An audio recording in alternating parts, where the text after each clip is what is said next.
Assalamualaikum warahmatullahi wabarakatuh. Bismillahirrahmanirrahim. Kita melanjutkan materi yang kemarin ya. Sekarang kita masuk di sistem respiratori dan semoga teman-teman bisa mengikuti dengan baik dan saya bisa menyampaikan dengan baik. Bismillah, Rabbi shrah li sadri wa yassir li amri wa hlul 'uqdatam min lisani yafqahu qawli. Amin ya rabbal alamin. Oke, jadi sebelum kita masuk ke pembahasan, nanti di sistem respiratori ini kita akan membahas mengenai sedikit aja ya, mengenai anatomi atau organ-organ yang terlibat dalam sistem pernapasan. Kemudian setelah kita membahas itu, nanti kita membahas sedikit mengenai eh, fungsi dari misalnya kayak kemarin di jantung kita melihat ada lapisan-lapisannya apa saja seperti itu dan fungsinya apa begitu ya. Dan nanti di tengah-tengah ini nanti teman-teman akan diberikan tugas dan tugasnya dikumpulkan maksimal hari ini jam 23.59 gitu ya. Oke, kita mulai. Jadi sistem respiratori itu melibatkan banyak organ ya. Organ yang pertama yang terlibat adalah hidung, kemudian faring, laring, trakea, kemudian bronki, dan juga paru-paru tentunya. Nah, teman-teman pernah dengar ini kan ya, THT gitu ya. Nah, ini sebenarnya adalah sebuah cabang dari ilmu kedokteran yang akan berkutat gitu ya dengan segala kelainan atau penyakit yang ada pada sistem pernafasan, termasuk di dalamnya juga sebenarnya telinga juga ya. Gitu. Tapi kalau di kita namanya THT, kalau di bahasa Inggris kan namanya ENT. Dan ada cabang ilmunya sendiri yaitu otorinolaringologi. Otorinolaringologi. Seperti itu. Nah, kita lihat dari hidung. Jadi di sini strukturnya ya, struktur dari hidung ini terdiri dari tulang ya. Sebenarnya mereka banyak tulang rawan atau kartilago. Termasuk yang biru ini adalah kartilago, sedangkan yang ini adalah yang tulang padat. Karena hidung itu kan ada yang namanya nasal bridge ya teman-teman, ada kalau bahasa Indonesia yang di bagian sini loh. Jadi hidung itu kan nggak serta-merta cuma lubangnya aja, tapi juga struktur sampai ke kening kita gitu ya. Jadi termasuk di dalamnya ada frontal bone atau tulang kening ini juga termasuk dalam struktur di hidung seperti itu. Kemudian ada nasal bone, ini tulang hidung, kemudian di sini maksila ya, ini maksilanya, dan tulang hidung ini nggak nyampe ke bawah, nggak nyampe ke ujung hidung. Itu kenapa ujung hidung kita nih padat, firm, tapi dia nggak keras gitu. Makanya ini lebih lentur gitu ya, karena di sini adalah tulang rawan atau kartilago. Seperti itu. Kemudian di pinggir-pinggir sini ini ada jaringan lemak ya teman-teman. Itu juga kenapa kita suka nemu banyak komedo dan juga kadang jerawat juga muncul di area sini gitu, karena memang di sini adalah area yang berlemak kayak gitu. Nah, fungsinya apa kalau di hidung? Fungsinya hidung adalah untuk melembabkan dan juga memfilter. Hidung itu fungsinya untuk memfilter udara yang masuk dari hidung tentunya ya. Kemudian dia juga bisa mendeteksi stimulus berupa stimulus penciuman olfaktori, jadi ada bau-bau apa gitu, kita bisa hidung kita nih bisa menangkap stimulus tersebut, kemudian mentranskripsi dan mentranslasikan di dalam otak kita ini bau apa gitu. Mau amis, mau bau harum, mau bau apa, itu hidung kita yang menerima stimulusnya kemudian diterjemahkan di otak. Kemudian hidung juga bisa memodifikasi suara ya, memodifikasi suara dan vibrasi gitu. Jadi kalau kita pencet hidung kita, suara kita juga akan berubah seperti itu. Dan kalau kita pilek ya, lagi flu, itu juga suara kita pasti akan berubah gitu, karena dia punya fungsi untuk memodifikasi suara. Nah, kemudian ada faring teman-teman. Yang ini agak ribet ya, tapi kita memperhatikan yang faringnya aja. Jadi sebentar, sebelum sampai faring, teman-teman pernah dengar sinusitis ya? Nah, sinusitis itu di mana? Ini sinus nih di sini. Kadang-kadang orang yang pusing banget kepalanya, sakit dan nyeri gitu di area depan sini, kemudian dia juga pilek, nggak sembuh-sembuh kayak gitu ya. itu tuh nggak serta-merta hanya sekedar pusing biasa gitu. Kadang-kadang ketika di tes atau diperiksakan ternyata dia mengalami sinusitis. Nah, sinusitis itu apa? Mungkin teman-teman kan pernah sering dengar ya terminologi sinusitis seperti itu. Itu adalah peradangan pada sinus. Nah, sinusnya di mana? Ini loh, yang sinus yang di sini. Biasanya mengalami radang. Dia ini menyebabkan kita batuk pilek juga dan pusing nggak sakit kepala gitu di area apa kepala bagian depan gitu yang bagian kening ya itu. Kemudian di sini ada nasofaring ya teman-teman, ada nasofaring, kemudian ada orofaring, ada laringofaring. Jadi sebenarnya kalau kita bilang faring itu dia nggak cuma terdiri dari satu organ aja gitu. Jadi dia merupakan karena faring itu merupakan lorong ya teman-teman, dia tub gitu, dia tabung dan itu karena panjang ya dan dia mengkoneksikan beberapa organ sekaligus seperti misalnya dari hidung dikoneksikan ke paru-paru, kemudian dari mulut dikoneksikan ke tenggorok seperti itu. Jadi dia merupakan sebuah organ yang panjang gitu, sehingga namanya pun macam-macam, ada nasofaring, orofaring, dan laringofaring.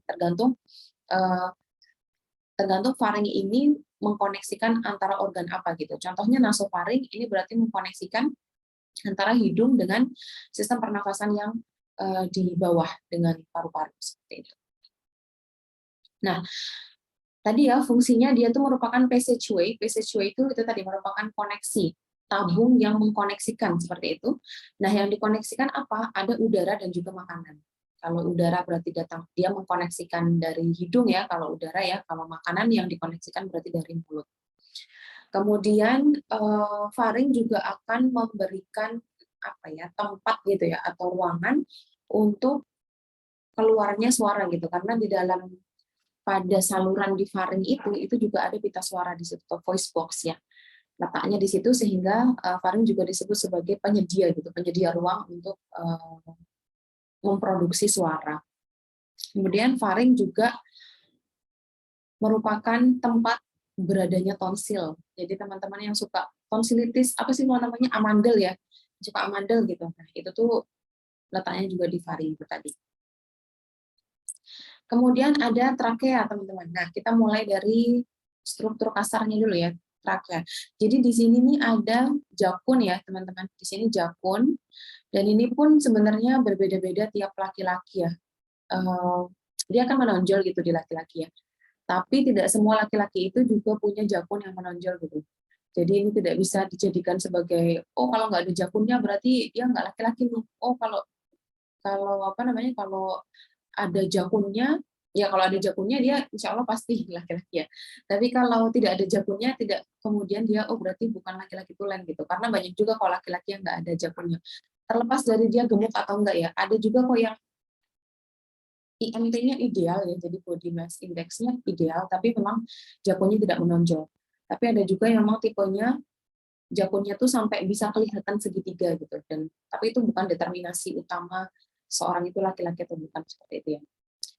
Kemudian ini ada krikoid, dan di sini ada tiroid kartilas ya. Ini tempat untuk beradanya kelenjar tiroid gitu ya. Krikoid, kemudian ini ada tracheal cartilage, jadi ada tulang rawan trakeal. Dan yang disebut trakea itu sebenarnya dari atas ini sampai ke pangkalnya di sini, di mana nanti tabung di trakea ini akan terbagi menjadi dua ya, menjadi saluran bronki kita. Jadi trakea itu ini ya. Kemudian fungsinya, sebentar, ini kita lanjut aja ke bronki. Di bronki, nah kita lihat secara utuh nih trakeanya. Jadi trakea tadi kan dari sini ya, trakea sampai ke sini. Nah kemudian ketika dia sudah bercabang, maka dia menjadi bronki. Ada bronki kanan, ada bronki kiri. Itu. Kemudian di percabangannya ya. Percabangan dari bronki itu pertama tentu dari trakea tadi. Kemudian di sini ada bronki primer ya teman-teman. Ada bronki primer di sini pendek. Bronki primer itu pendek. Kemudian di sini dia kan bercabang ya, ke sini sama ke sini, kan? Nah, yang di sini sama yang di sini ini udah bronki sekunder. Saya ulang lagi. Di sini trakea, yang mana dia Trakea ini juga merupakan penghubung ya antara sistem pernafasan atas dengan sistem pernafasan bawah. Atas itu maksudnya berarti dari hidung sampai ke trakea, itu sistem pernafasan atas, sedangkan pernafasan bawah ini adalah di paru-paru itu sendiri. Nah, trakea ini merupakan penghubungnya juga gitu. Nah, trakea itu adalah yang dari sini, dari laring, katakanlah ya, dari laring sampai ke ujung di mana tabung trakea ini kemudian terbagi menjadi dua seperti itu. Jadi trakea itu situ.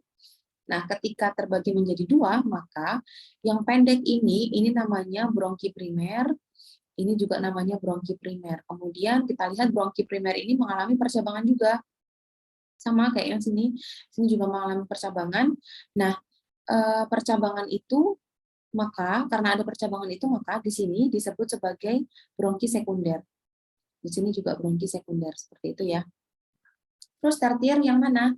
Tertier itu ya ketika bronki sekunder ini mengalami percabangan lagi gitu. Ketika dia mengalami percabangan lagi di bronki sekunder ini, dia menjadi bronki tertier gitu ya. Ini kita lihat percabangannya di sini ya.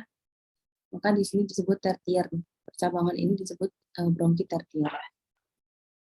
Yang di sebelah kiri juga sama. Nah, ini teman-teman kalau lihat di sini ya, maaf, saya kelewatan. Jadi tadi setelah bronki tertier, dia tuh sebenarnya juga masih bercabang lagi, teman-teman. Bronki tertier, kita lihat percabangannya lagi, di mana nanti ketika, karena ini bronki tertier ya, yang di sini semoga kelihatan ya. Terus di sini, ini namanya adalah bronkiolus. Yang mulai mengecil itu namanya bronkiolus. Yang mana nanti bronkiolus juga akan bercabang lagi. Cabang yang paling kecil, ini kan cabangnya bronkiolus nih, yang kayak vena ini. Nah, ini namanya bronkiolus terminal. Itu yang terakhir ya. Jadi kita mengikuti proses atau mekanisme percabangan dari sini.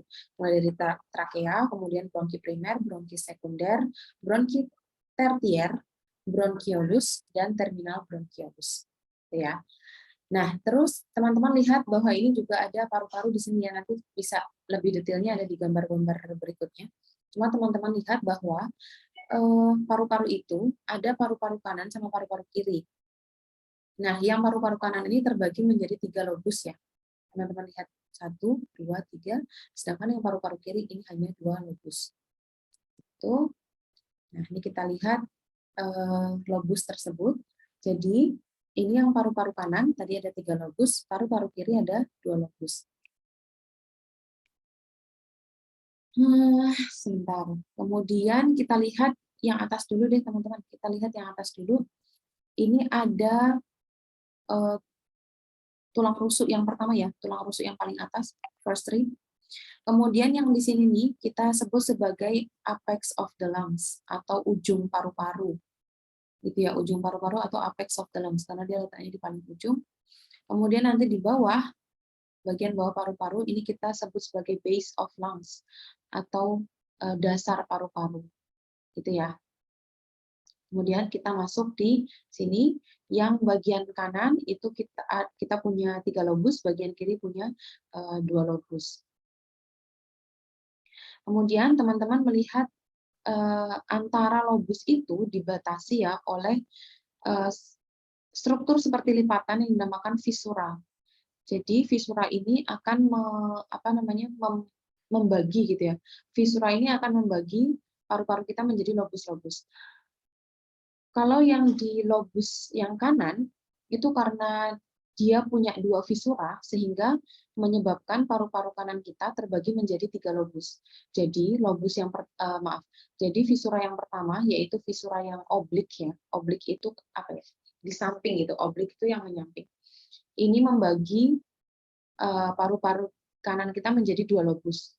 Tapi di bagian lobus yang atas ini ternyata ada lipatan visura lagi, namanya horizontal visura, yang menyebabkan lobus yang ini menjadi terbagi lagi menjadi 2 lobus, gitu ya. Jadi ada yang lobus superior, kemudian punya lobus tengah atau middle lobe, kemudian ada yang inferior lobe atau lobus yang bawah. Nah, kalau yang paru-paru kiri ini lebih sederhana ya, karena hanya ada 1 visura dan visuranya itu oblik yang menyamping gitu ya, yang menyebabkan paru-paru kiri kita itu terbagi menjadi dua lobus, yaitu lobus superior sama lobus inferior aja. Dia nggak punya middle, nggak punya lobus tengah atau middle lobus seperti itu ya. Kemudian kita lihat lebih dekat lagi.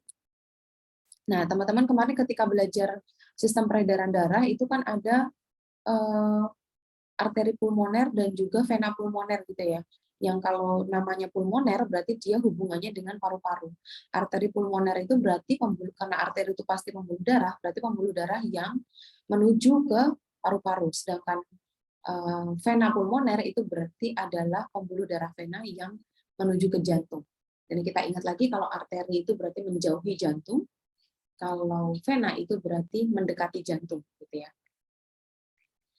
Nah, di sini kita lihat ada venul ya. Di sini kita nggak bisa melihat pembuluh darah vena dan arterinya yang besar, tapi kita bisa melihat arteriol sama kita melihat venulnya kelihatan. Jadi yang warna merah ini namanya pulmonary venul. Ini adalah pembuluh darah venul yang membawa oksigen, maka warnanya merah. Dan kemarin sudah saya sebutkan, teman-teman tidak boleh bingung, karena kalau pada umumnya pembuluh darah vena itu adalah pembuluh darah yang membawa membawa karbon dioksida gitu ya. Tapi kebalik dari paru-paru, karena paru-paru ini tempat bertukarnya gas gitu ya, tempat gas exchange antara karbon dioksida dan oksigen. Sehingga dia posisinya kebalik. Justru yang vena itu malah membawa oksigen dan yang arteri itu justru membawa karbon dioksida gitu ya. Maka kita lihat di sini venul pulmoner ini warnanya merah karena dia kaya akan oksigen seperti itu. Kemudian kita juga lihat arteriolnya ya, arteriol pulmoner ini kita lihat warnanya biru karena arteriolnya miskin oksigen karena dia membawa darah dari atrium kanan, yang mana di atrium kanan itu adalah kumpulan darah dari sirkulasi sistemik ya, yang mana itu isinya adalah karbon dioksida yang berasal dari berbagai macam organ di dalam tubuh kita seperti itu. Nah, oke, kita sudah lihat pembuluh darahnya, kemudian kita lihat di sini ada kapiler pulmoner ya, yang mana ini merupakan, kalau di gambar kemarin tuh kita lihat ada gambar jaring-jaring itu. Nah, itu tuh sebenarnya menggambarkan di bagian sini. Kalau kita kemarin membahas mengenai sistem peredaran darah pulmoner dan sistemik menjadi satu ya. Ketika mereka bertukar, ada kemarin di PPT saya, itu mereka nanti menjadi jaring-jaring gitu. Nah, jaring-jaringnya itu merujuk kepada pembuluh darah kapiler, yang mana pembuluh darah kapiler itu sebenarnya seperti ini kejadiannya di paru-paru gitu ya. Memang dia seperti jaring-jaring. Nah, di sini mereka bertukar nih oksigen dan karbon dioksida. Nah, kemudian Astagfirullahaladzim, saya kelewatan nih. Sebentar, nanti kita kembali lagi ya. Jadi ini adalah kalau kita melihat lebih dekat di dalam paru-paru ya teman-teman. Terus yang teman-teman lihat yang kayak anggur ini, yang satu kesatuan seperti ini.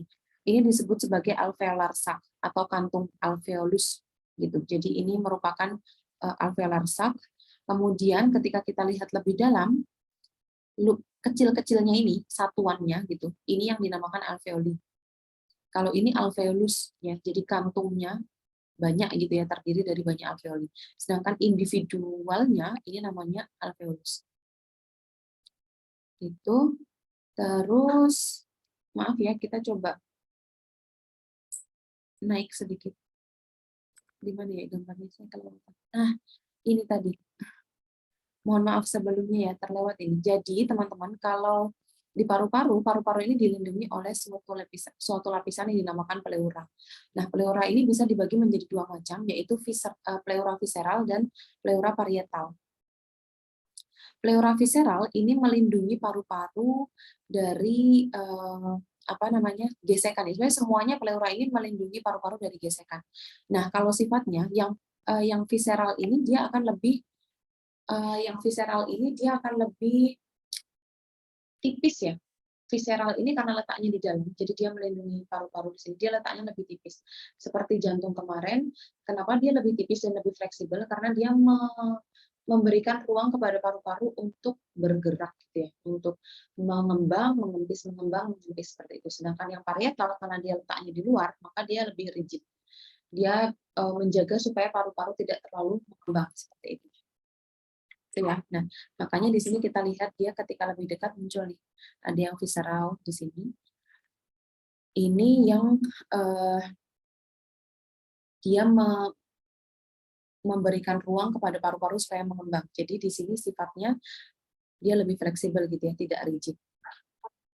Terus teman-teman yang teman-teman lihat di sini ini adalah bronchiolus. Tadi kita juga sudah lihat bronchiolus ya, bronchiolus terminal di mana dia langsung berhubungan dengan alveoli seperti itu. Nah, kemudian di sini teman-teman melihat alveoli secara lebih dekat. Tadi yang di sini kalian melihat alveolar sac-nya, jadi kantung alveolusnya kalian bisa lihat, kemudian pembuluh darah yang saling bukan berikatan ya, tangling. Mereka saling melilit gitu. Nah, melilit satu sama lain seperti itu. Nah, kalian sekarang melihat di individual alveolinya kayak gitu. Ada apa sih di situ? Nah, teman-teman di sini bisa melihat ada sel alveolar tipe 2, kemudian ada juga sel alveolar tipe 1. Nanti akan kita lihat fungsinya apa di slide berikutnya. Terus di sini teman-teman melihat ada pembuluh darah yang berisi sel darah merah ya. Kemudian ketika kita zoom in di sini, ini ada proses difusi gas. Jadi dari paru-paru, dari alveoli itu memberikan oksigen, dan dia menerima karbon dioksida. Sebaliknya, sel darah merah ini dia akan melepaskan karbon dioksida dan menerima oksigen seperti itu ya. Jadi ini proses difusi ini. Nah, proses difusi ini dilakukan oleh sel alveolar tipe 1 ya, yang mana nanti mohon maaf saya lupa tipe 1 atau tipe 2.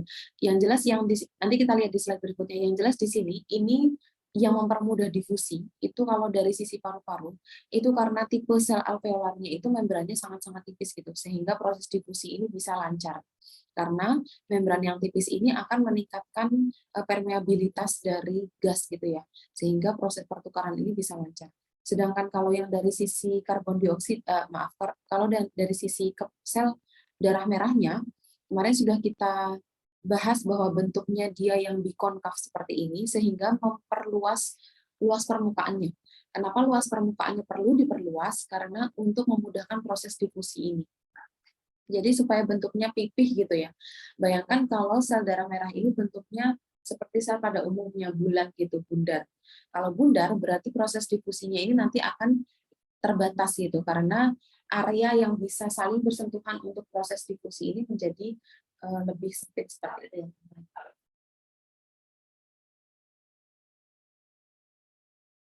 Oke, ini yang terjadi pada alveolus kita ketika seseorang itu terpapar COVID-19. Jadi teman-teman belum lupa gitu ya dengan COVID-19. Nah, COVID-19 ini adalah virus SARS-CoV-2 yang akan menyerang sistem pernapasan bagian bawah kita gitu. Dia masuknya dari hidung, tapi di hidung sendiri dia tidak menyebabkan apa ya? Komplikasi pada hidung. Jadi nggak ada inflamasi hidung dan inflamasi di sel-sel atau saraf-saraf pada hidung gitu. Dan karena dia langsung menyerang di paru-paru gitu ya, tepatnya di alveolusnya.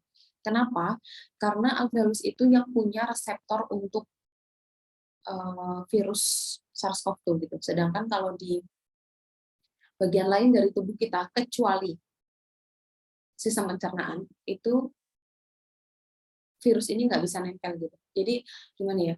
Kenapa virus itu spesifik menyerang pada organ tertentu? Karena tidak semua organ dalam tubuh kita itu punya spesifikasi yang mumpuni untuk virus tersebut gitu. Contohnya SARS-CoV-2 ini. SARS-CoV-2 ini untuk bisa berkolonisasi dalam tubuh hostnya, dalam hal ini manusia ya. Dalam tubuh manusia itu dia perlu adanya dia perlu dikenali oleh sebuah reseptor namanya reseptor ACE ya, jadi ACE reseptor. Itu tuh harus bisa mengenali, harus bisa dikenali oleh SARS-CoV-2 gitu. Jadi kalau nggak ada ACE reseptor, SARS-CoV-2 ini nggak bisa nempel gitu. Itu sebabnya dia nggak nempel di saluran pernafasan atas. Jadi mulai dari hidung, faring dan seterusnya itu dia nggak ditempeli oleh SARS-CoV-2. Kenapa? Karena mereka nggak punya reseptornya untuk SARS-CoV-2. Sedangkan kalau di alveolus dia punya. Apa itu? Reseptornya adalah ACE reseptor ya. Gitu. Dan kenapa kalau misalnya kemarin-kemarin kita lihat gejala-gejala orang yang kena COVID itu mereka juga mengalami diare gitu ya, mengalami diare, muntah kadang ya, itu karena ACE reseptor itu ada juga di sistem pencernaan sehingga SARS-CoV-2 ini bisa berkolonisasi juga di sistem pencernaan kita seperti itu sehingga menyebabkan itu tadi gangguan-gangguan pencernaan. Mana yang diare, mana yang muntah seperti itu ya. Oke, nah sekarang kita perhatikan teman-teman. Ini kondisi ketika alveolus itu sehat. Kemudian di sini ketika alveolus terinfeksi, di sini terinfeksi secara sedang, dan di sini terinfeksi berat. Ya. Nah, kita lihat dan kita mengetahui bahwa alveoli atau alveolus ya, itu merupakan tempat di paru-paru di mana proses pertukaran gas itu terjadi. Gitu ya, proses pertukaran gas antara karbon dioksida dan oksigen seperti itu. Nah, pertukaran gas ini terjadi di sel alveolus tipe 1 atau alveolar cell tipe 1. Tadi saya bilang tipe 1 atau tipe 2, saya lupa ya. Jadi terjadinya di alveolus tipe 1. Kenapa? Karena membran pada sel ini itu tipis gitu sehingga memudahkan untuk proses difusi. Di mana tipe 1 alveolar di sini. Ini adalah tipe 1 alveolar yang dia nanti akan langsung melakukan difusi dengan sel darah merah. Nah, kemudian tadi juga disebutkan ada alveolar cell tipe 2 gitu ya. Apa itu alveolar cell tipe 2? Ini yang warna biru ini. Fungsinya apa? Fungsinya dia adalah mensekresikan surfaktan. Itu surfaktan ini fungsinya apa? Surfaktan ini menjaga supaya menjaga apa ya, homeostasis dan menjaga survival atau kemampuan hidup dari sel alveolar tipe 1 gitu. Jadi sel alveolar tipe 1 ini membutuhkan sel alveolar tipe 2 karena yang tipe 2 ini akan mensekresikan surfaktan itu tadi untuk mensupport atau mendukung kehidupan atau survival dari alveolar cell tipe 1 yang dia berfungsi untuk gas exchange atau pertukaran gas ya antara paru-paru dengan sel darah merah seperti itu. Nah, ini kalau kondisinya normal ya, ini yang sehat jadi bersih gitu ya, di dalam alveolusnya itu bersih, nggak ada fluid, nggak ada inflamasi dan seterusnya. Nah, bagaimana kalau ternyata dia diinfeksi oleh SARS-CoV-2? Oke, kita lihat SARS-CoV-2 di sini. Di sini SARS-CoV-2 ini punya spike protein ya, di sini ada spike protein, kemudian dia punya membran lipid, dan dia punya nukleoplasmid yang di dalamnya ada RNA, di mana RNA itulah yang nanti akan diinjeksikan ke dalam alveolus kita. Kenapa perlu diinjeksikan ke dalam tipe 1, diinjeksikan ke dalam alveolar tipe 1. Kenapa? Supaya nanti alveolar tipe 1 itu bisa memproduksi RNA dalam jumlah banyak gitu. Sehingga ini merupakan mekanisme kolonisasi dari SARS-CoV-2. Jadi SARS-CoV-2 itu kan nggak bisa ya kalau nggak ada selnya. Jadi virus tuh memang, makanya dulu kita sempat belajar virus tuh hidup apa enggak gitu kan. Dibilang hidup ya dia enggak karena dia tidak melakukan metabolisme, tapi dibilang mati enggak juga karena kalau ketemu hostnya dia nanti akan aktif gitu ya ibaratnya.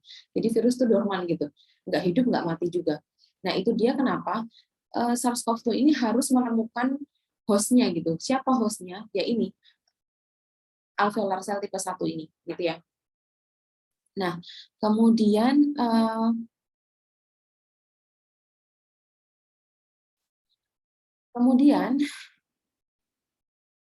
cara cara, menginfeksinya gimana?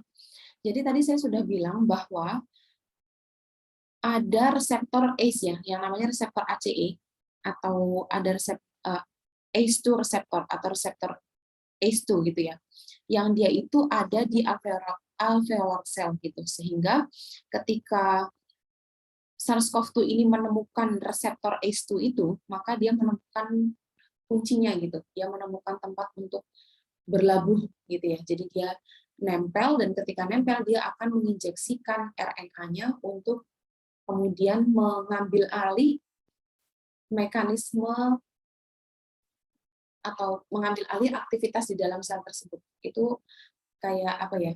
Normalnya nggak harus SARS-CoV-2 gitu. Segala jenis virus yang dia punya host itu dia akan seperti itu. Kenapa? Karena itu tadi virus tuh nggak punya machinery. Dia punya RNA, dia punya apa ya? Dia punya RNA, tapi dia nggak punya ribosom, dia nggak punya apa ya? Dia nggak punya enzim-enzim yang digunakan untuk transkripsi RNA-nya sendiri gitu loh. Jadi dia tuh memerlukan machinery itu, dia memerlukan alat-alat dan bahan itu di dalam sel kita sebagai hostnya supaya dia bisa bertahan hidup gitu. Dia punya RNA-nya tapi nggak punya mesinnya gitu, sehingga dia nggak bisa memperbanyak diri kan kalau di luar host atau di luar inap gitu. Itu sebabnya makanya dia nggak jelas hidup atau mati. Nah, kemudian setelah terinfeksi ya, maka ini RNA kan akan masuk ya ke dalam sel, kemudian dia akan ya menginfeksi ini tadi. Jadi alveolar selnya akan terinfeksi. Nah, ini adalah kondisi di mana paru-paru tersebut terinfeksi secara sedang gitu ya. Jadi kemarin kita juga mengklasifikasikan infeksi itu menjadi infeksi ringan, sedang, berat gitu ya. Nah, kalau sedang itu seperti ini. Jadi terjadi vasodilatasi pada sel darah, terjadi vasodilatasi pada pembuluh darah. Kenapa terjadi vasodilatasi? Karena dengan adanya vasodilatasi, maka permeabilitas pembuluh darah itu menjadi lebih besar. Kenapa perlu lebih besar? Karena ketika terjadi infeksi, maka secara otomatis sel yang mengalami infeksi itu akan mensekresikan sitokin, yang mana sitokin itu nanti akan mengundang respon dari sistem imun gitu. Nah, sistem imun itu kemarin kita udah bahas ya, kayak monosit, eosinofil itu kan besar gitu. Sehingga pembuluh darah itu memang perlu melakukan dilatasi, perlu melakukan perbesaran supaya permeabilitasnya lebih besar dan monosit bisa lewat kayak gitu. Jadi ini kita lihat di sini kita bukan monositnya ini dibahasakan sebagai makrofag ya, yang nggak masalah karena monosit itu memang bisa berfungsi sebagai makrofag. Nah, ini diperbesar supaya makrofagnya bisa lewat gitu. Jadi dia bisa nanti menembus lapisan endotel gitu ya pada pembuluh darah sehingga dia bisa masuk dan menuju ke lokasi infeksi seperti itu. Gitu. Kemudian apa yang terjadi pada alveolar cell gitu. Karena alveolar cell itu telah terinfeksi, maka alveolar cell 2 yang dia tuh fungsinya sebagai dia tuh mensekresikan surfaktan supaya mendukung survival atau mendukung kehidupan dari alveolar cell tipe 1 ya. Nah, karena alveolar cell tipe 2 ini telah terinfeksi, maka dia akan dia akan kemampuannya untuk mensekresikan surfaktan itu menjadi menurun gitu. Sehingga surfaktan yang dihasilkan kan otomatis akan menurun ya. Karena surfaktannya menurun, maka substansi yang diperlukan oleh alveolar cell tipe 1 untuk bertahan hidup itu juga menurun. Akhirnya alveolar cell tipe 1 juga kolaps. Kita sekarang kembali lagi, fungsinya alveolar cell tipe 1 tadi apa? Fungsinya adalah untuk melakukan difusi ya, atau pertukaran gas. Nah, kalau alveolar cell tipe 1 ini kolaps, maka siapa yang akan melakukan difusi atau pertukaran gas gitu kan? Itu sebabnya makanya orang yang kena COVID itu nanti akan mengalami sesak nafas itu. Kenapa ya? Karena paru-parunya tidak mendapatkan pembuluh darah itu tidak mendapatkan cukup oksigen gitu. Jadi intinya mah tidak cukup oksigen gitu dalam paru-paru. Ada dua hal yang menyebabkan itu. Yang pertama adalah pembuluh darah kita ini tidak mendapatkan cukup oksigen dari paru-paru. Yang kedua, paru-parunya sendiri itu oksigennya juga menipis. Kenapa menipis? Karena nanti alveolusnya itu akan diisi oleh fluid gitu, sehingga yang harusnya alveolus ini isinya gas, isinya oksigen, itu nanti akan penuh oleh fluid, sehingga misalnya ada alveolar cell tipe 1 yang masih sehat pun yang bisa ditukar itu sedikit gitu, karena isi alveolusnya ini sudah banyak fluidnya daripada gasnya gitu ya. Terus mungkin teman-teman ada yang bertanya, fluidnya ini datang dari mana gitu. Fluid ini tuh sebenarnya isinya protein, dan protein ini sebenarnya asalnya itu dari pembuluh darah. Terus kok bisa dia masuk ke dalam alveolus? Ini disebabkan karena tadi pembuluh darah mengalami vasodilatasi gitu kan. Nah, vasodilatasi itu tadi menyebabkan permeabilitasnya meningkat. Jadi yang bisa lewat itu nggak cuma makrofag aja, tapi fluid pun, protein pun akhirnya bisa lewat. Jadi dia keluar gitu dari jalur yang harusnya dia tuh jalurnya di pembuluh darah, akhirnya dia masuk ke alveolus sehingga dia memenuhi alveolus. Nah, kalau infeksinya itu sifatnya masih moderat ya, jadi masih sedang, maka ada bagian dari alveolus ini yang masih terisi dengan gas. Sehingga meskipun ada struggling atau ada kesulitan bernafas, tapi masih bisa bernafas gitu. Makanya saturasi oksigennya meskipun menurun, tapi dia masih bisa bertahan. Terus kalau misalnya sudah sangat parah gitu ya, ini kan tadi kita bilang sedang gitu ya, infeksi sedang. Kalau infeksinya parah gimana? Atau infeksi berat? Infeksi berat tuh ya kita lihat aja nih alveolusnya udah terisi banyak sekali protein yang isinya adalah terisi banyak sekali fluid atau cairan yang isinya protein gitu. Sehingga di mana nanti gasnya bisa bertukar gitu, karena alveolus yang harusnya isinya gas sekarang isinya cairan gitu. Yang mana ini tuh cairannya berat pula gitu karena isinya protein. Itu sebabnya makanya orang yang mengalami infeksi berat, ini saturasi oksigennya akan menurun drastis, kadang sampai 70. Atau bahkan dalam beberapa kasus 50-60% gitu. Karena memang isi alveolusnya ini sudah fluid semua gitu. Sehingga dia tidak bisa melakukan pertukaran gas. Dan kalau tidak bisa melakukan pertukaran gas, ya dia akan suffocated ya, akan mengalami sesak nafas gitu, karena nggak punya oksigen. Seperti itu, makanya harus dibantu dengan ini tadi oksigen gitu ya, dan harus segera ditreatment karena kalau kayak gini nggak ditreatment ya udah yang meninggal itu tadi. Meninggalnya itu karena banyak hal ya teman-teman. Meninggalnya itu pertama karena dia suffocated, jadi memang tidak mendapatkan, dia nggak bisa nafas gitu.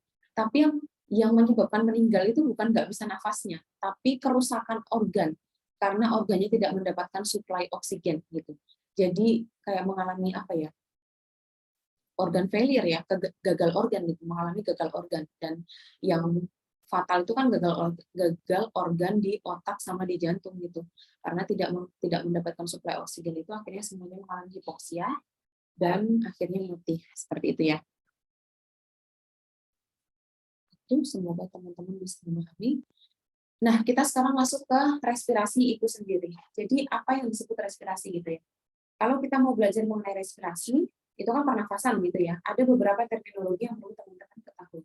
Yang pertama adalah ada yang namanya pulmonary ventilation atau breathing. Jadi bernafas gitu. Apa yang dimaksud dengan bernafas? Bernafas itu adalah proses inhalasi dan ekshalasi. Inhalasi dan ekshalasi. Inhalasi dan ekshalasi itu merupakan proses pertukaran udara ya, antara udara yang ada di atmosfer dengan udara yang ada di dalam alveoli. Seperti itu. Jadi proses pertukaran udara yang ada di atmosfer dengan yang di alveoli. Atmosfer ini bisa kita perkecil sebagai lingkungan gitu ya.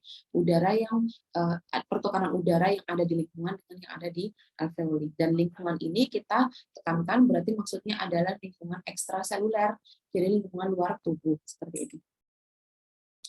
Nah, respirasi itu bisa dibagi menjadi dua ya. Jadi ada external respirasi atau pulmonary respiration, yang mana artinya adalah pertukaran gas antara alveoli dan darah.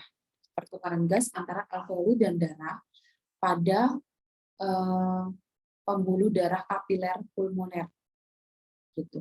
Nah, pembuluh darah kapiler pulmoner nanti akan mendapatkan oksigen dan kehilangan karbon dioksida. Itu namanya external respiration atau respirasi eksternal. Respirasi internal gimana? Respirasi internal ini adalah tissue respiration atau respirasi jaringan sebenarnya. Kalau yang di sini adalah respirasi pulmoner, kalau di sini adalah respirasi jaringan. Apa itu? Respirasi jaringan ini adalah pertukaran gas antara darah di kapiler sistemik dengan sel-sel pada jaringan. Gitu. Jadi nanti darah akan kehilangan oksigen dan akan mendapatkan karbon dioksida. Bisa dipahami ya bedanya. Kalau respirasi eksternal ini adalah pertukaran gas antara paru-paru dengan darah, intinya gitu. Tapi kalau respirasi internal itu adalah pertukaran gas antara darah dengan sel-sel pada jaringan. Jadi lebih masuk ke dalam gitu ya. Nah, tadi kita sebut bahwa yang namanya respirasi itu adalah ekshalasi dan inhalasi. Kita lihat dulu ekshalasi itu, inhalasi itu apa? Oke, inhalasi ini kita artikan sebagai situasi ketika udara itu masuk ke dalam paru-paru gitu ya. Nah, sebelum tiap inhalasi ketika teman-teman melakukan inhalasi ya, mengambil nafas seperti itu, tekanan di dalam paru-paru itu sekitar 760 mmHg ya, atau sekitar 1 atm. Ini tekanan yang normal gitu. Sebelum inhalasi, itu tekanan normal. Tapi ketika kita melakukan inhalasi, jadi ketika kita actually melakukan pengambilan oksigen gitu ya, melakukan pengambil nafas, tekanan di dalam paru-paru itu harus lebih rendah daripada tekanan di lingkungan. Kenapa? Karena kalau tekanan dalam paru-paru itu makin rendah, itu nanti volume dari paru-paru itu akan makin besar gitu, karena mereka berkebalikan antara volume dengan tekanan itu hukumnya berkebalikan ya. Jadi ada Boyle's Law yang mana ini menyatakan bahwa tekanan gas di dalam kontainer atau di dalam ruang tertutup itu berkebalikan dengan volume dalam kontainer itu. Gitu. Jadi intinya ada ada hubungan yang berkebalikan antara tekanan dengan volume. Kalau tekanannya makin tinggi, berarti volumenya makin kecil. Kalau tekanannya makin rendah, berarti volumenya makin besar. Nah, kalau kita ingin melakukan inhalasi, itu berarti kan kita ingin mengambil nafas, ingin mengambil oksigen. Berarti kita ingin mengambil oksigen sebanyak-banyaknya kan. Makanya volume dalam paru-paru itu harus besar gitu. Nah, kalau volume dalam paru-paru itu kita butuh besar, maka tekanan harus diturunkan gitu supaya bisa volumenya besar seperti itu ya. Jadi ketika kita melakukan inhalasi, ambil nafas, itu tekanan dalam paru-paru itu dalam kondisi turun, jadi di bawah 1 atm, di bawah 760 mmHg, dan volume paru-paru kita itu akan membesar. Nah, karakteristik utama yang diperlukan ketika melakukan inhalasi itu apa? Adalah adanya kontraksi atau perubahan posisi dari diafragma ya teman-teman. Diafragma itu adalah otot yang bentuknya seperti dom atau seperti kubah gitu, dan itu harus mengalami kontraksi gitu. Jadi ketika diafragma mengalami kontraksi, maka kubahnya itu akan menurun. Jadi kan seperti ini ya, diafragma itu. Ketika kita mengambil nafas, maka akan mengalami kontraksi sehingga nanti diafragmanya begini, mendatar gitu. Nah, akibatnya apa kalau kubahnya mendatar? Kalau kubahnya mendatar, otomatis cavity atau ruang di dalam paru-paru itu akan semakin besar, gitu ya. Jadi dengan menurunnya, dengan adanya kontraksi, maka diafragma itu akan mengalami penurunan, gitu ya. Kubahnya itu akan mengalami penurunan atau mendatar, gitu ya. Sehingga tekanan di dalam paru-paru itu akan menurun dan volumenya tentu akan naik seperti itu. Semoga bisa dimengerti. Nah, kalau misalnya kita melakukan ambil nafas yang santai gitu ya, ambil nafas yang yang biasa aja kayak kalau teman-teman bernafas sekarang, maka diafragma itu turunnya sekitar 1 cm aja. Kemudian dia akan menyebabkan perubahan tekanan 1 sampai 3 mmHg dan menyebabkan tertampungnya oksigen itu sekitar 500 mili gitu. Jadi kalau misalnya kita bernafas secara biasa gitu, diafragma cuma turun sekitar 1 cm, tekanannya berubah menurun ya 1 sampai 3 mmHg, kemudian itu bisa menghasilkan atau bisa mengambil oksigen itu sebanyak 500 mili kira-kira. Tapi kalau teman-teman habis lari-lari atau naik tangga atau bicara kayak saya sekarang, atau apalah yang memerlukan aktivitas fisik lebih yang menyebabkan teman-teman itu ngambil nafasnya jadi lebih dalam gitu ya. Jadi mengambil nafasnya jadi lebih dalam atau lebih cepat. Jadi lebih cepat dan dalam gitu. Jadi kalau teman-teman lari-lari itu kadang-kadang gitu ya, menggeh-menggeh gitu kalau dalam bahasa Jawa. Nah, itu diafragmanya bisa turun sampai 10 cm, teman-teman. Bisa turun sampai 10 cm, menyebabkan perbedaan tekanan, tekanannya menurun ya, sampai 100 mmHg, perbedaan tekanannya gitu. Dan nanti udara yang bisa masuk ke dalam paru-paru itu sampai 2-3 liter. Kayak gitu ya. Nah, kemudian udara tadi yang sudah masuk ke dalam paru-paru, itu memang 75%-nya itu dari udara luar yang masuk ke paru-paru gitu ya.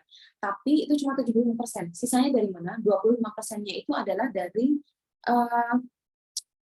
dalam tubuh itu sendiri gitu. Jadi udara dari dalam tubuh sendiri itu yang masuk melewati interkostal ya, eksternal interkostal yang mana dia itu merupakan otot gitu. Dia itu sebenarnya otot yang ada yang nempel di tulang rusuk gitu. Yang ketika nanti kita bernafas itu nanti akan merenggang. Nah, ketika merenggang itu nanti udara masuk. Jadi 25% udara dalam paru-paru kita tuh asalnya dari kontraksi eksternal interkostal itu, sedangkan yang 75% itu dari pernafasan kita seperti itu ya.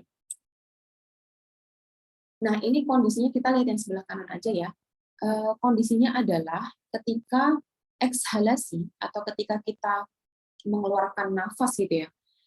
Jadi biasa gitu, itu tuh kondisinya seperti ini. Jadi letaknya di sini. Tapi ketika kita inhalasi, di mana kita harus mengambil nafas dan ada penambahan volume atau penambahan ruang dalam paru-paru, maka dia bisa maju tuh sampai segini volumenya ya. Besarnya ruangan itu bisa menambah sampai segini gedenya. Dan ini posisi diafragmanya. Jadi kalau misalnya ekshalasi itu diafragmanya tuh kubahnya tinggi, tadi saya bilang dia bentuknya tuh dome, kayak kubah gitu diafragma aslinya. Kalau dalam proses kita posisi relaksasi itu dia seperti dome, jadi ada kubahnya. Nah, kalau proses inhalasi, maka dia kan harus menurunkan kubahnya supaya dia mendatar dan menambah ruang untuk menampung oksigen gitu kan. Jadi dia bisa turun sampai segini gitu ya. Nah, tadi saya sempat bilang ada yang namanya eksternal interkostal itu di sini. Ini yang teman-teman lihat warna merah ini adalah otot ya yang menempel pada tulang rusuk. Yang ketika kita nanti bernafas, itu proses inhalasi ya, itu nanti dia akan merenggang sehingga nanti menyebabkan itu tadi ada oksigen yang masuk ke dalam tubuh kita. Kemudian ada proses ekshalasi. Ekshalasi ini seperti namanya, ekshalasi itu berarti nama lain dari breathing out atau ekspirasi gitu. Proses mengeluarkan gas dari dalam paru-paru ke lingkungan. Nah, ini prosesnya sama ya, karena ada perbedaan tekanan, tapi kebalikan gitu. Berarti tekanan di dalam paru-paru sekarang harus lebih tinggi dari tekanan di luar supaya bisa melakukan ekshalasi atau bisa melakukan breathing out gitu ya. Nah, ini juga disebut ekshalasi itu disebut sebagai proses pasif atau passive proses karena kenapa? Karena proses pertukaran udara itu tidak memerlukan kontraksi otot sama sekali.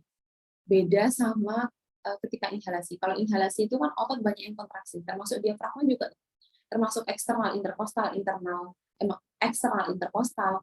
eksternal interkostal, kemudian diafragma itu sendiri itu mengalami kontraksi untuk kita bisa mengambil nafas. Tapi kalau ketika ekshalasi, justru mereka semua tuh lagi relaksasi gitu. Maka proses ini disebut proses pasif karena dalam kondisi relaksasi pun gas bisa bertukar gitu. Cuma bertukarannya kebalik ya.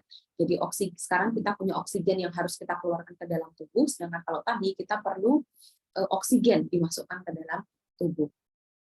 Tadi saya bilang, maksud saya gini, takut saya salah ngomong ya tadi. Jadi kalau dibilang ini tuh proses yang pasif karena dalam dalam kondisi relaksasi pun, otot mengalami relaksasi pun itu masih bisa pertukaran gas. Karbon dioksidanya kita keluarkan. Tadi saya takut kalau saya ngomong segini. Karbon dioksidanya kita keluarkan karena kita udah nggak butuh, sedangkan yang oksigen itu kita masukkan ke dalam tubuh. Gitu. Jadi tetap ada pertukaran, cuma shift gitu prosesnya.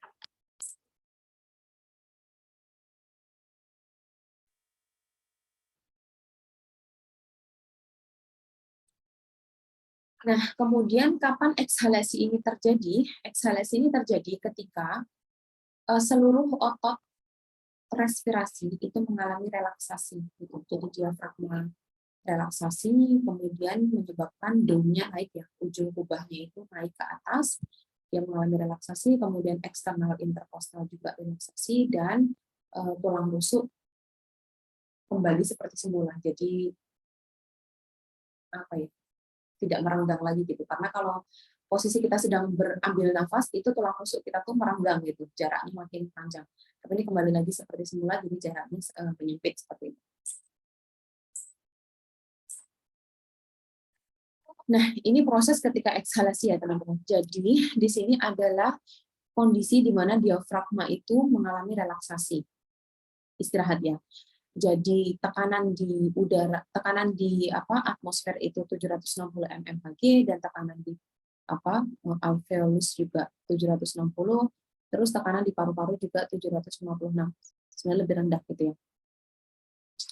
Nah, kalau pada saat inhalasi, maka tekanan di atmosfer tetap, ya kan? Tapi tekanan di alveolus itu mengalami penurunan gitu. Dia menurunkan tekanannya, sehingga ketika tekanannya turun, maka ini tadi diafragma yang tadinya letaknya di sini akan mendatar gitu ya. Supaya apa? Supaya memberikan ruang lebih. Kita lihat ruangnya kan nambah ya. Jadi kalau ruangnya nambah, otomatis kan tekanannya akan turun gitu. Memang akan terbalik gitu loh. Itu ya, sehingga proses inhalasi bisa berlangsung. Kemudian bagaimana ketika proses ekshalasi? Kalau proses ekshalasi, maka kan ruang dalam paru-parunya akan menyempit lagi ya, sehingga otomatis tekanannya akan naik. Diafragma juga akan mulai naik gitu. Jadi tekanan di dalam paru-paru tentu akan lebih tinggi daripada tadi, sehingga karena tekanannya lebih tinggi daripada tekanan lingkungan, maka udara ini bisa mengalir keluar, sehingga proses ekshalasi bisa terjadi.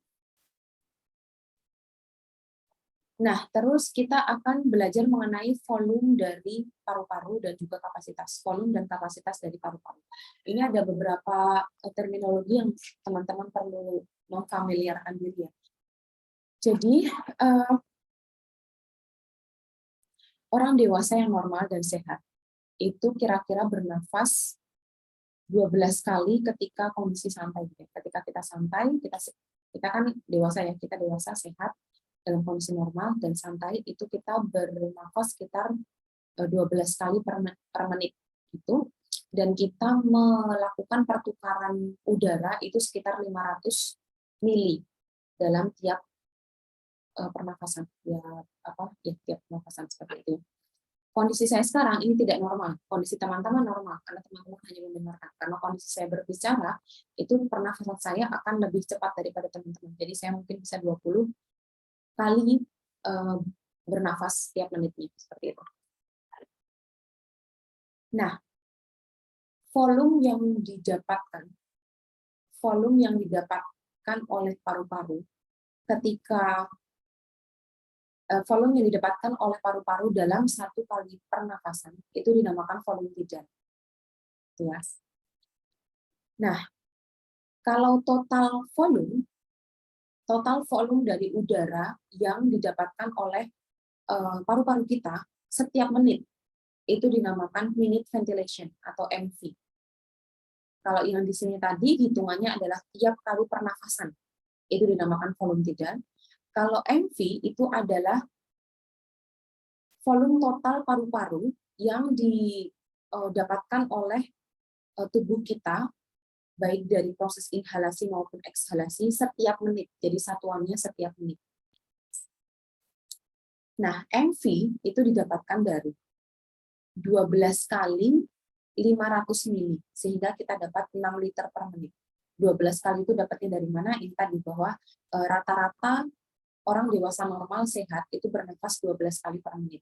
Dan volume yang didapatkan setiap kali pernafasan itu adalah 500 mili, sehingga volume total dari paru-paru kita selama 1 menit itu adalah 6 liter, gitu ya. 6 liter. Sebenarnya ini bisa dimengerti. Nah, terus untuk mengukur ini ada namanya spirogram ya. Jadi kita mengukur volume dalam enggak, kita mengukur volume yang ditukar gitu. Kita mengukur volume gas yang mengalami exchange atau pertukaran selama kita bernafas. Nah, alatnya ada namanya spirogram atau respirometer. Nah, 70% dari volume tidal tadi itu 70% itu berarti 350 ya. 70% dari volume tidal tadi itu yang sebenarnya bisa nyampe ke sistem respiratori kita. Jadi bisa sampai ke bronchiolus dan bisa sampai ke alveolar ducts dan ke alveolar sacs dan ke alveoli. Jadi udara yang sebetulnya betul-betul nyampe ke alveoli itu enggak 500 mili, tapi cuma 70%-nya, yaitu 350 mili. Gitu ya. Dan yang 70% ini pun ini nanti akan berpartisipasi lagi di external expiration. Jadi nanti dia akan dikeluarkan lagi. Intinya mah yang benar-benar nyampe dan benar-benar bisa diproses gitu ya. Benar-benar bisa diproses sama paru-paru kita itu cuma 70%. Artinya cuma 350 mili dari 500 mili tadi. Terus yang 30%-nya kemana? Yang 150 mili. Yang 150 mili ini nanti akan tertinggal, jadi dia akan, kalau cairan itu akan mengendap gitu ya, dia akan tertinggal di sistem respiratori itu. Jadi dia ada yang tertinggal di hidung, ada yang tertinggal di faring, ada yang tertinggal di laring, trakea, bronki, bronkiolus, dan terminal bronkiolus. Jadi dia mengendap kalau cairan atau padatan. Intinya gitu, dia mengendap. Dia nggak ikut dalam proses pertukarannya gitu. Nah, udara yang demikian atau gas yang demikian ya, udara yang tidak mengalami pertukaran itu ya, yang 150 mili ini yang tadi dia nempel di saluran pernapasan, itu dinamakan anatomic dead space atau respiratory dead space. Kenapa dia dibilang dead? Karena dia tidak mengalami pertukaran. Gitu. Nah, kemudian ada lagi nih volume udara per menit yang memang betul-betul mengalami exchange. Volume udara per menit yang memang betul-betul mengalami exchange atau pertukaran. Itu adalah 350 mili kali 12 kali pernafasan gitu, sehingga yang memang betul-betul mengalami pertukaran itu adalah 4.200 ml per menit. Beda ya sama yang tadi. Kalau tadi itu kapasitasnya 6 liter atau 6.000 ml kan per menit ya.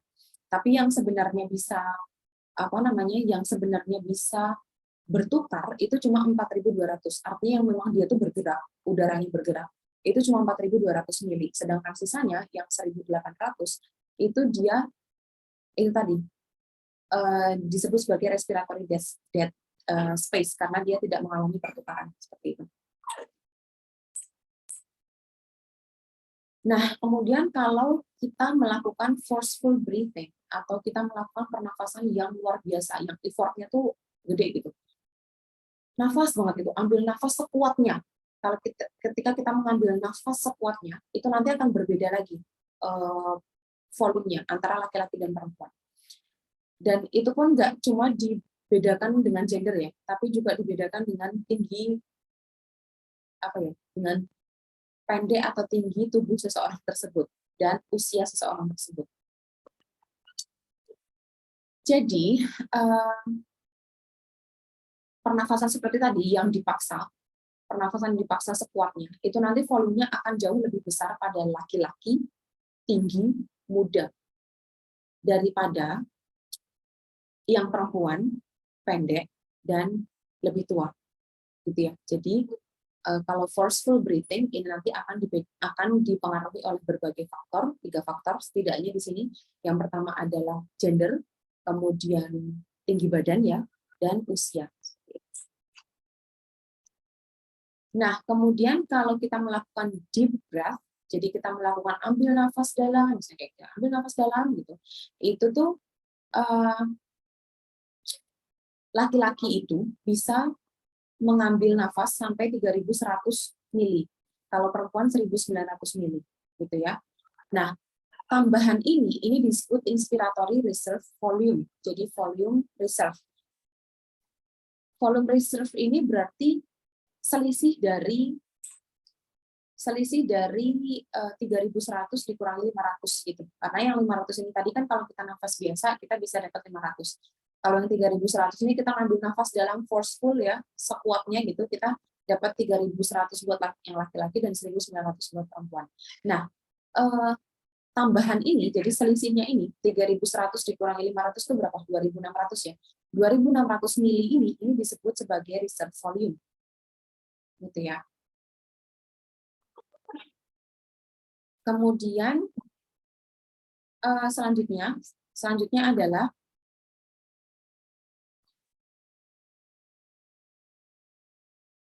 udara yang bisa masuk ke dalam paru-paru kita itu akan jauh lebih banyak ketika kita juga mengeluarkan udara dengan banyak juga, berimbang gitu. Ketika kita melakukan ekshalasi dengan kuat, jadi kita membuang nafas sekuat-kuatnya, maka kemudian udara yang bisa masuk lagi melalui proses inhalasi tadi itu juga akan jauh lebih besar, gitu ya.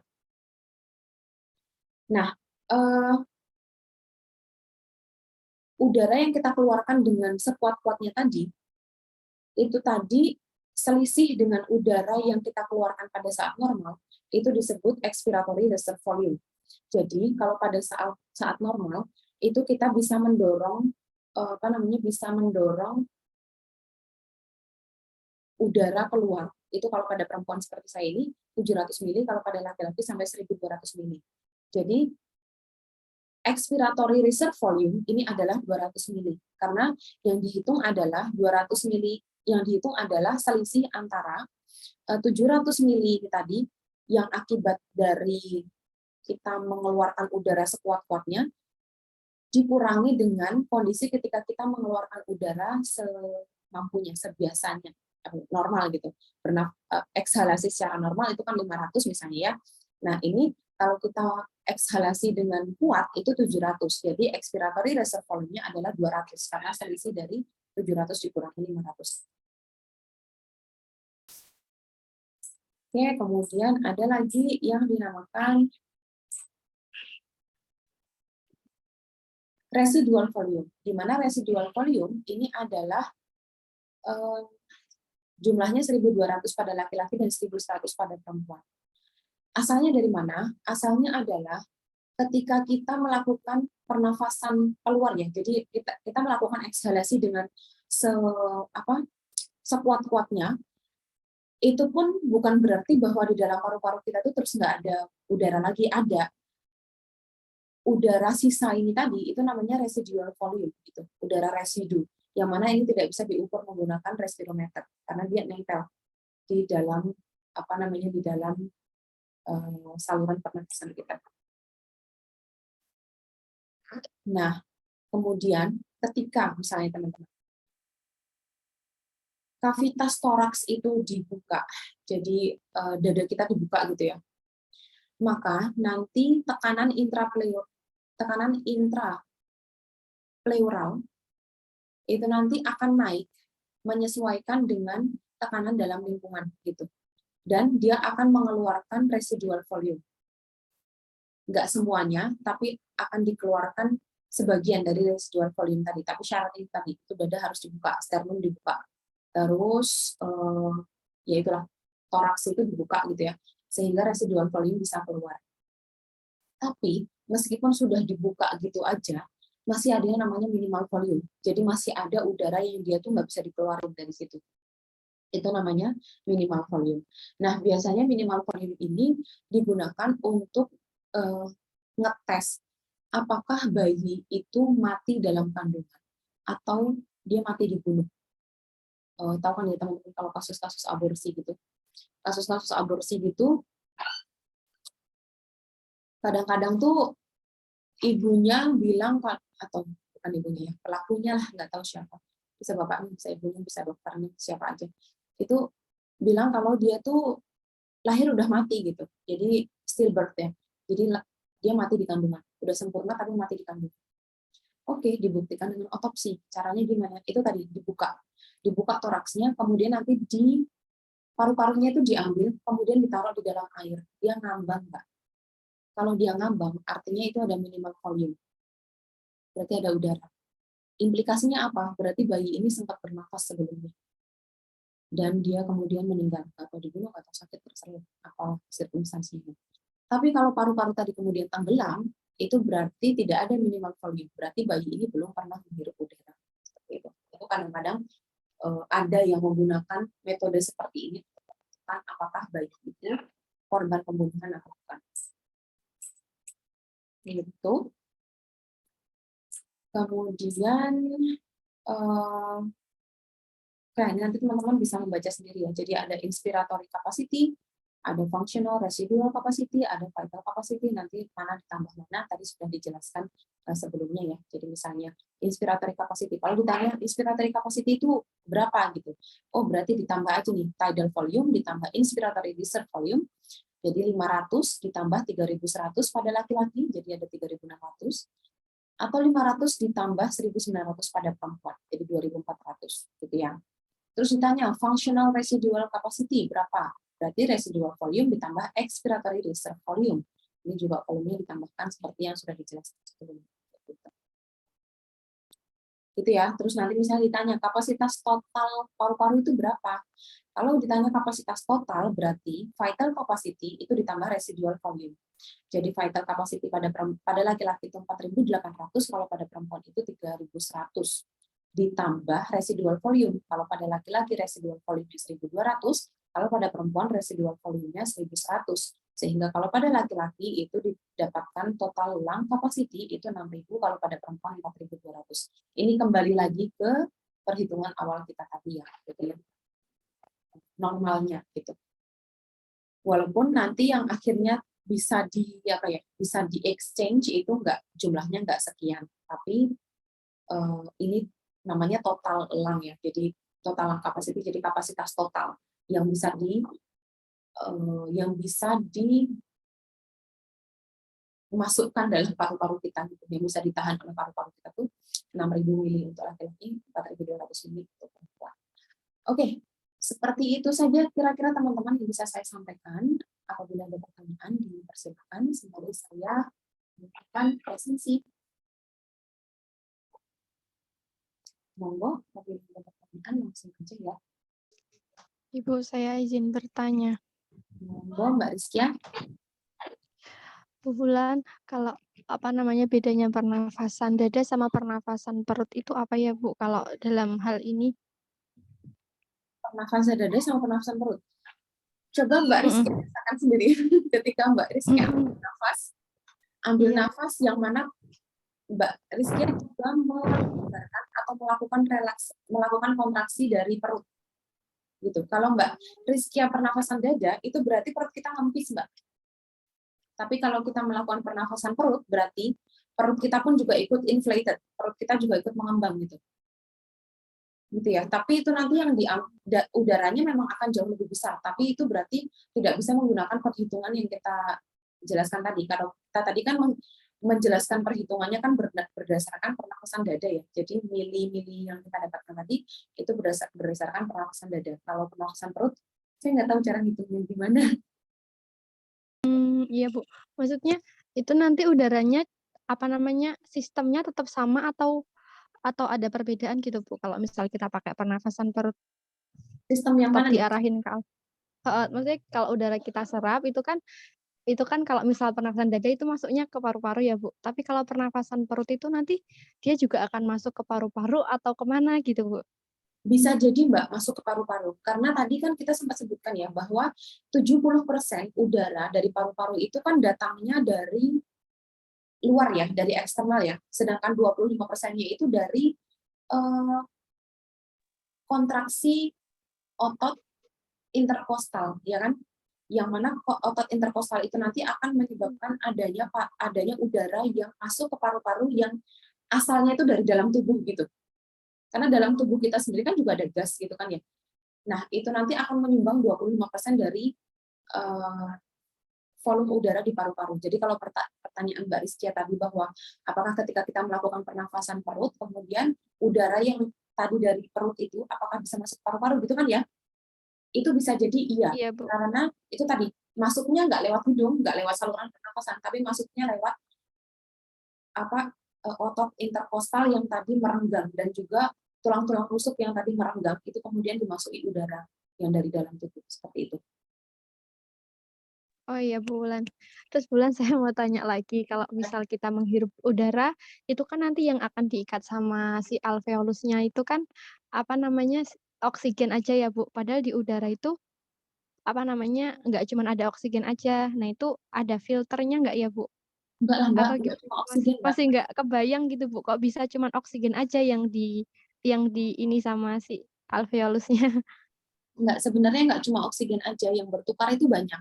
Termasuk ada nitrogen juga itu bertukar. Tapi kan itu cuma 1% ya Mbak ya, kecil gitu. Makanya itu tidak menjadi Oh iya Bu. pokok bahasan gitu dalam ketika kita membahas atau diskusi mengenai sistem respiratori itu pasti yang akan menjadi fokus yang menjadi atensi itu adalah oksigen, walaupun sebetulnya yang bertukar itu yang nggak cuma oksigen, dia ada CO juga Mbak, ada CO, ada NO, ada nitrogen gitu, itu semua perlu kita tuh. Jadi dalam darah itu kan kemarin sempat kita jelaskan ya, dalam darah itu ada gas, memang mayoritas itu oksigen, tapi di dalamnya ada juga karbon monoksida, ada nitrogen, dan juga ada nitric oxide, itu yang saya ingat ya. Itu juga perlu, Mbak. Tapi biasanya itu tuh dibahas kalau kita punya special case. Misalnya kita mau membahas mengenai hipertensi, atau membahas mengenai vasodilatasi aja deh, kita membahas mengenai vasodilatasi. Di mana vasodilatasi itu membutuhkan nitric oxide gitu. Dan nitric oxide itu dibawa dan ditukar bersama dengan oksigen itu gitu. Tapi karena itu jumlahnya sangat sedikit ya, konsentrasinya itu sangat rendah, jadi dia memang jarang disebut. Yang disebut itu biasanya oksigen. Jadi kalau yang ditanya tadi ada filter atau enggak, sebenarnya enggak. Gas, pertukaran gas. Apapun gas yang ada di situ. Tapi mayoritas Oh iya. memang oksigen. Oh iya Bu Wulan. Ya, udah paham. Makasih nggih Bu Wulan. Oke, sama-sama Mbak. Ada lagi pertanyaan teman-teman? Ibu izin bertanya, Monggo. Bu, terkait yang di alveolus tadi yang terisi cairan tadi, itu cairannya bisa diserap kembali oleh tubuh nggak ya Bu? Alveolus yang bisa diserap kembali oleh tubuh ya. Bentar, saya mikir dulu ya Mbak ya. Diserap kembali oleh tubuh. Itu berarti sejujurnya saya tidak tahu. Ya, gimana caranya itu nanti fluidnya akan keluar lagi gitu ya Mbak ya? Iya Bu, begitu. Sepertinya ya Mbak ya, kalau saya tidak salah berimajinasi.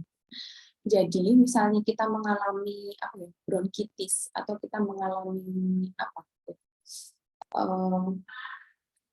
over fluid ya, jadi ada cairan yang terlalu banyak dalam paru-paru kita, berarti dalam alveolus itu nanti kita akan dikasih obat ya. Fluid tadi itu kan kental ya Mbak ya, itu kan campuran, ada mukus, ada fluid, ada protein, dan dia kental dan itu menyebabkan susah bernafas.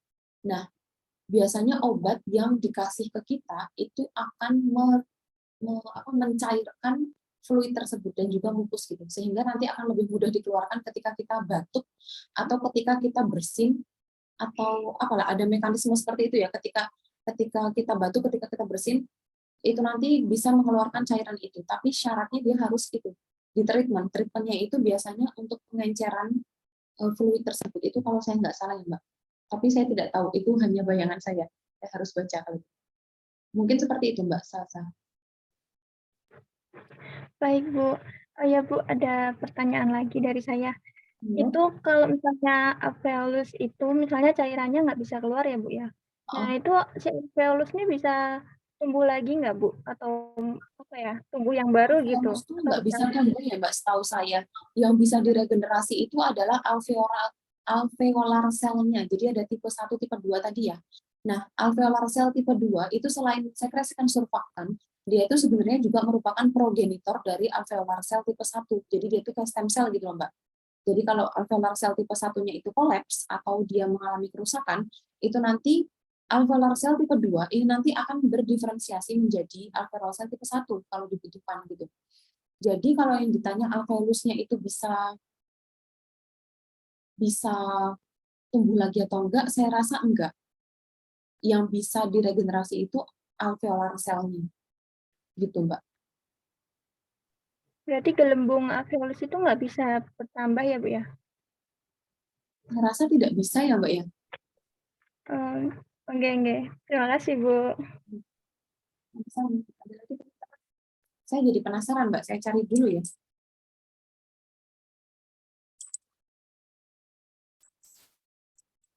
Ada lagi pertanyaan, teman-teman? Saya izin bertanya, Bu. Mbak. Ya. Tadi juga mengenai fluid tadi, Bu. Jadi kan Ibu menjelaskan fluid itu pada fase dilatasi tadi asalnya dari protein. Nah, itu kira-kira fluid itu pada fase dilatasi itu juga bisa masuk selain protein atau tidak ya, Bu? Bisa apa, Mbak? Bisa masuk selain protein. Tadi kan banyak gitu, Bu, katanya yang bisa masuk. Nah, berarti itu selain protein juga bisa masuk, Bu? Atau bagaimana? Sebenarnya tergantung dari seberapa permeabel lapisan endotelium itu. Jadi yang menyebabkan bisa masuk itu kan karena lapisan endotelnya kan mengalami dilatasi ya, jadi merenggang gitu, merenggang dan membesar. Nah, perenggangan dan perbesaran dari lapisan endotel ini menyebabkan permeabilitasnya makin tinggi. Tapi permeabilitas itu kan tidak semata-mata ditentukan oleh ruangannya saja gitu ya, Mbak ya. Jadi sel itu kan sebenarnya kan dia merapat, tapi ketika ketika dia mengalami perenggangan kan dia akan terpisah gitu loh, sehingga ini bisa ditembus oleh misalnya monosit tadi ya. Nah, tapi mungkin ada molekul itu yang tidak bisa lewat di situ. Contohnya saya karbon darah. Mungkin dia tidak bisa lewat di situ, tapi bukan berarti karena molekulnya itu terlalu besar, tapi karena ada barrier yang lain. Jadi mungkin ada barrier yang lain yang menyebabkan karbohidrat tadi tidak bisa lewat. Tapi saya nggak tahu nih ada lagi atau enggak. Tapi mungkin molekul-molekul yang ukurannya, jadi kita bisanya cuma melihat dari ukuran aja. Kalau ukurannya sama atau mirip-mirip dengan protein itu berarti bisa masuk juga gitu, Mbak. Gitu sepertinya, Mbak Lili. Jadi tergantung permeabilitasnya begitu ya, Bu? Iya, tergantung permeabilitasnya, dan permeabilitas itu biasanya diasosiasikan dengan ukuran dari molekul yang akan lewat gitu. Misalnya contohnya kalau ini kan ukuran makrofag itu besar gitu.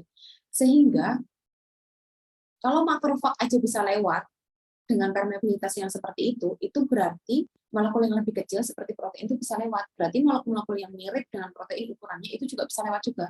Tapi protein itu kan luas ya, Mbak. Ada protein yang besar, ada protein yang kecil. Kalau kayak ligan-ligan kayak sitokinin itu kan kecil banget, dia otomatis bisa lewat juga. Tapi yang kita tidak tahu ini ukurannya itu seberapa sebenarnya. Jadi kita bisanya ngawang-ngawang bahwa kalau makrofag itu bisa lewat, berarti protein terbesar yang bisa lewat itu yang ukurannya seperti makrofag kayak gitu. Mungkin sederhananya begitu ya, Mbak Laili. Oh, baik, Bu. Lalu saya ingin bertanya lagi, Bu. Kalau orang yang terkena penyakit asma begitu, Bu, itu juga yang diserang itu bagian alveolusnya atau bagaimana, Bu? Saya nggak tahu, Mbak. Saya kudu ngecek nih. Oke, sembari saya ngecek, saya menambahkan tadi pertanyaan dari Mbak. Siapa yang nanya tentang fluid tadi ya? Salsa ya, Mbak Salsa ya? Iya, dia nggak bisa, Mbak Salsa. Kantung alveolusnya itu nggak bisa bisa beregenerasi. Maksudnya tumbuh dalam artinya dia terus muncul yang baru itu nggak bisa. Yang bisa diregenerasi itu adalah alveolar cell-nya. Itu bisa. Seperti tadi yang saya bilang bahwa alveolar cell itu ada dua ya, tipe 1 dan tipe 2. Yang tipe 1 itu yang berfungsi untuk melakukan difusi, sedangkan yang tipe 2 itu untuk mensekresikan surfaktan dan menjadi progenitor gitu ya. Jadi menjadi progenitornya itu yang dia bisa diregenerasi. Tapi kalau kalau alveolusnya menjadi baru itu sependek pemahaman saya itu nggak bisa gitu. Baik, Bu, terima kasih tambahan penjelasannya. Oke. Nah, Mbak Lailia, ini sederhana sekali ya. Jadi kalau yang saya pahami itu kan asma itu memang karena inflamasi ya Mbak ya. Nah, inflamasi itu inflamasinya di mana? Mungkin itu yang jadi pertanyaan kita. Inflamasinya di mana? Inflamasinya itu ada di saluran pernafasan bawah. Jadi di bronkiolus, di bronki, kemudian apa namanya? Mayoritas di bronki sih, Mbak. Di bronki dan bronkiolus itu mengalami inflamasi sehingga aliran oksigen yang bisa apa ya? Aliran oksigen yang bisa ditransfer ke alveolus itu menjadi sedikit seperti itu sehingga itu tadi menjadi asma itu tadi ya dan bunyi nik-nik gitu ya. Itu kan kalau bunyi niknya saya nggak tahu. Tapi itu tadi kan karena inflamasi dan inflamasinya ada di bronki dan bronkiolus seperti itu, Mbak. Sependek pengetahuan saya. Oh, nggih, Bu. Paham, Bu. Terima kasih, Bu. Ya, sama-sama. Apakah ada yang lain, teman-teman? Sembari saya panggil ya, Rama Nasrul Hidayat. Saya izin bertanya, Bu. Ya, monggo, Mas. Jika paru-paru basah itu cairannya cairan apa ya, Bu? Paru-paru basah ya? Iya. Paru-paru basah itu setahu saya bronkitis ya sebenarnya ya. Bronkitis itu kan inflamasi, Mas. Nah, besok kita juga akan membahas sistem imun. Di mana-mana, Mas, yang namanya inflamasi itu pasti akan menyebabkan adanya vasodilatasi dari pembuluh darah. Yang mana vasodilatasi dari pembuluh darah itu kan akan menyebabkan makrofag, menyebabkan komponen-komponen dari sistem imun itu bisa menuju ke lokasi yang mengalami inflamasi. Karena kalau ada inflamasi itu biasanya diasosiasikan dengan adanya patogen gitu ya. Sehingga terjadi itu tadi vasodilatasi supaya memberi jalan pada makrofag, monosit, eosinofil, dan seterusnya, basofil, itu supaya bisa masuk ke situs yang mengalami inflamasi. Nah, seperti tadi pada kasusnya COVID, ketika terjadi vasodilatasi, maka permeabilitasnya juga akan semakin tinggi gitu, sehingga yang masuk ke dalam alveolus itu tidak hanya makrofag saja, tapi juga ada fluid gitu, yang mana fluid itu nanti menyebabkan adanya penumpukan cairan di dalam alveolus. Jadi kalau bronkitis itu Mas, itu kan kondisi yang kronis ya. Jadi inflamasinya itu terjadi pelan-pelan, sedikit-sedikit, tapi dalam waktu lama gitu. Bronkitis itu salah satu penyakit kronis, beda sama COVID. Kalau COVID itu akut gitu, jadi cepat banget gitu terjadinya. Tapi kalau bronkitis ini kronis gitu, sehingga itu sih perbedaannya di situ. Tapi sama-sama fluidnya itu berasalnya dari pembuluh darah. Karena pembuluh darah itu seperti yang kita bilang kemarin ya, yang namanya darah, whole blood, itu 99%-nya, 95%-nya itu adalah cairan gitu. Nah, cairan itulah yang kemudian memenuhi alveolus sehingga orang yang mengalami bronkitis itu juga mengalami susah bernafas. Seperti itu, Mas, yang saya pahami. Baik, Bu. Terima kasih, Bu. Ya, sama-sama. Muhammad Syamsuddin, Erisa, Nur Adila, Resi Merani, Hadir, Bu. Dianita Hasanah, Hadir, Bu. Sandy Afnaf, Malinda Pratami, Hadir. Yasmin Nabila, Hadir, Ibu. Syifa,